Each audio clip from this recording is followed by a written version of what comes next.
Oh, are we live? I think we are. So it just leaves me to say hello and welcome to another fun-filled edition of Adam's Music Box.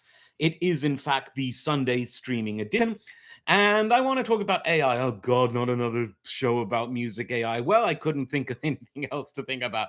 I thought might as well talk about this, but then something actually interesting, as opposed to filler. Popped into my head. And this is the novelty of AI music wearing off? And if so, what is the future of this technology, whether for good or for bad? And I think to an extent, the novelty of AI is wearing off when it comes to the more mundane things that AI does. It's becoming part of the culture, the way that emails haven't felt novel for 25 years, or the fact that YouTube is no longer a novelty the way it very much was when it began. Now it's just replaced the television. The technology and its ease no longer amuses or shocks or excites us. It's just another place to find content, the way that a television would have been in 1971. 1951, television, pretty novel. 1971, well, we all know how a television works. What you got to show us? What programming, what content do you have? And I think we're reaching the same critical mass with AI. AI is used primarily as a form of convenience. In other words, I have to write a letter to someone I don't particularly like. AI, you do it for me. I don't know what time something, let's say the NFC championship begins. AI, tell me when it begins. I broke my dishwasher because of some stupid activity I did. How can I fix it? What are my various options? I'm embarrassed to go to the doctor because of something I totally accidentally slipped on and fell on after the slippage. What can I do to extract this without embarrassment? Things like that. In terms of the idea that AI is going to supplant humanity as this great creative force, I really don't see it happening in the same way that we thought that we'd have flying cars and instead we got emission standards. They said that, we'd have cities in the sky. And so they built some, elevated walkways in various cities around the world. And what happened a few years after they were built? Drug dealers used them, pimps used them, and then they were chased off by homeless men that were urinating and defecating. Doesn't paint a pretty picture, but the point is, whenever a great new technology arrives, a lot of it is more about doing the same things that we did before, but with more convenience. It's rarely sold that way. It's sold as this will forever change our view of life. And to be fair, some technologies have done that. Electricity, you could argue, the internal combustion engine, flight, but even the jet engine, while it made travel much faster and more convenient, it wasn't as novel as the original old prop planes, which said, hey, this flight thing isn't just for the birds, it's for people like you and me, unless we have a nut allergy. Then it's not. And so when you really think about it, look at all of the great strides in audio technology that I've talked about over the years. All of it is really designed to take something that existed in the late 19th century that Thomas Edison made, recorded sound, and make it either better or more convenient. So make the sound go from low quality to high, from high to higher, and to make the convenience of buying the music that you listen to, storing it, and playing it easier. Again, let's look at something that happened in at least some of our lifetimes here. The invention of the compact disc, which eventually supplanted the LP record. Did it sound better? Some say yes, some say no. What that means is that if it sounded better, it probably didn't sound that much better. And if it sounded worse, it didn't sound that much worse, because we all could say, for instance, that a compact disc sounds better than an 1890s Edison cylinder, but people still debate the sonic properties of CD versus LP to this day, which shows you that at the end of the day, they're not all that different sounding. It's a matter of convenience. It was novel at first. The CD, because of its success, ceased to be novel pretty quickly and just became the standard way that people throughout the last 20, 25 years, or 20 ish years of the 20th century listened to their music. A bit less than 20, actually, but you get what I'm getting at. So I think we're reaching something similar with AI. And that doesn't mean that AI is bad or that it's stupid or that it's good and that it's great. It simply means that Water always finds its level, and new technologies always, at least in up to 80% of their user base, won't use them to do something novel, but will use them to increase the convenience of life. Letters are written quicker, spell check is spell checked quicker. If you want to make an image, you don't have to draw or go to Windows Paint. You tell the AI, make me an image of Tom Brady doing something in Seattle this today, or any other thing you want. And the list goes on. Everyone knows how AI is used for convenience of various kinds. Now, entertainment is something interesting because, the gods of logic would say that entertainment and the arts are superfluous to life. They're an augmentation, a bonus. I would make an argument that without entertainment, without the arts, all of the rest of life isn't really worth it. Everyone has things that they value more. Sure, if you're not breathing oxygen, you won't be able to listen to Beethoven. But once you've got the breathing oxygen thing down, if you're not listening to Beethoven, life isn't going to be very fun. At least not if you're me and probably a lot of other people like me. Um, and so, what about the entertainment value, the arts and entertainment value of AI? Well, Rick Beato has explored this a lot. He has composed several songs using AI, as have many others. And there have been many instances of people just using AI to make songs, putting them on Spotify, and the not the joke, I guess it is sort of a joke, but the big headline is, oh, Joe Public doesn't know the difference between a real artist and an AI artist. This must be significant. Is it though? Is it significant? And let me explain why. AI has reached a kind of plateau where I think going forward it's going to be about making it faster, more accurate, more detailed, more convenient. But I don't think that it's ever going to, in any time soon, replace true human creativity, because the most scatological jokes, the most interesting observations, the most beautiful music, the most unusual music, the most intentionally ugly music, and you could apply this to art, architecture, anything else. There is something about humanity in that I don't think any machine can replicate, because a machine, by its nature, whether it's something that's literally mechanical or machine learning, it's all about staying the course. It's about accuracy. It's not about breaking rules. It's literally about obeying the rules of a large language model.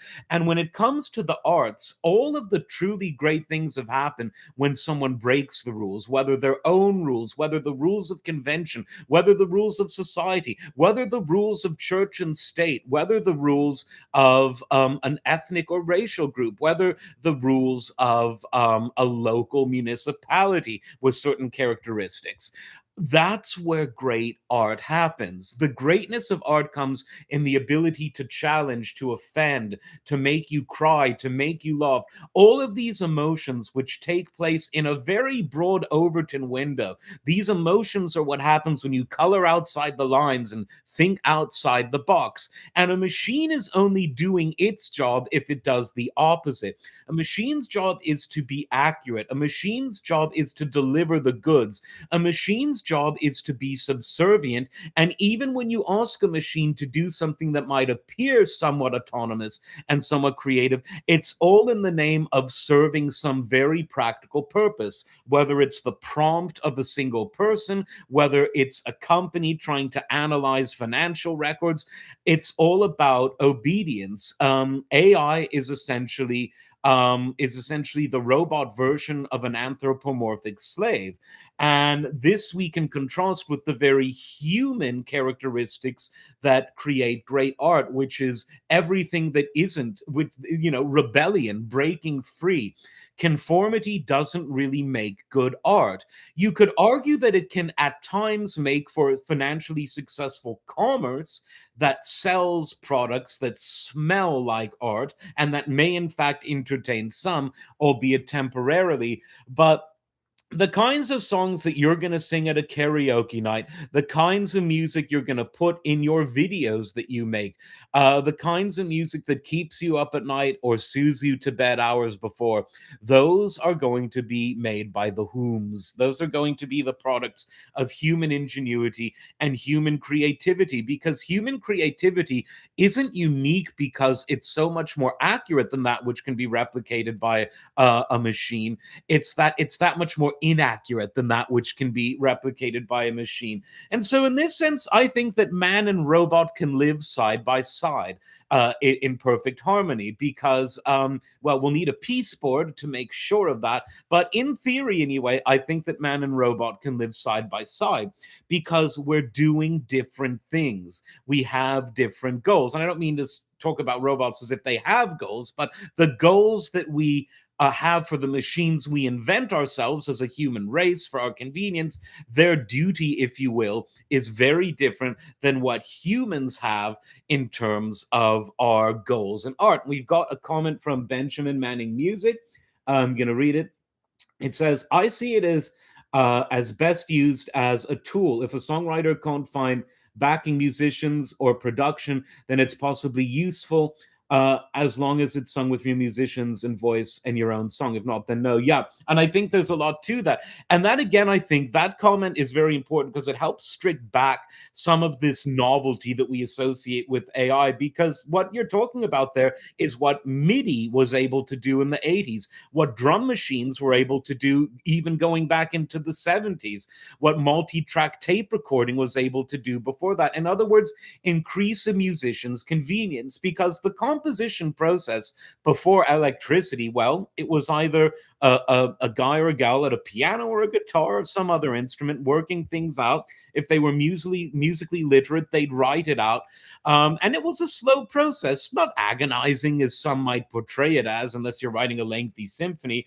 But it's not as convenient as, let's say, having a drum machine keep the rhythm, you sing into a microphone, you use the multi-track tape to then harmonize with yourself, and you've got a music demo that you can then take out into the real world with real musicians and record it that way. And yes, obviously, drum machines are used as a musical instrument themselves. Auto tune can be used as a crutch, or it can be used as an effect. Look at Cher, the person who actually put auto tune on the map. She's a real singer. She can sing in tune, has been for many years.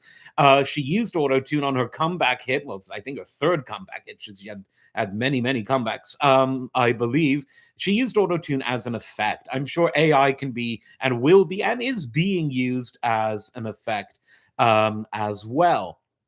And so, yeah, I think that the utilitarian aspect of it for musicians, like what Benjamin said in the comments, they're very similar to the utilitarian aspect that AI has for other things. If you're trying to do accounting, just put the numbers into AI. You don't need to worry about doing it by hand. You don't even need to worry about doing it right in the calculator. If you need to write a letter, dear record label, I'm going out on my own, stick it to the man. ChatGPT or Claude or Grok or any of the others will do it for you.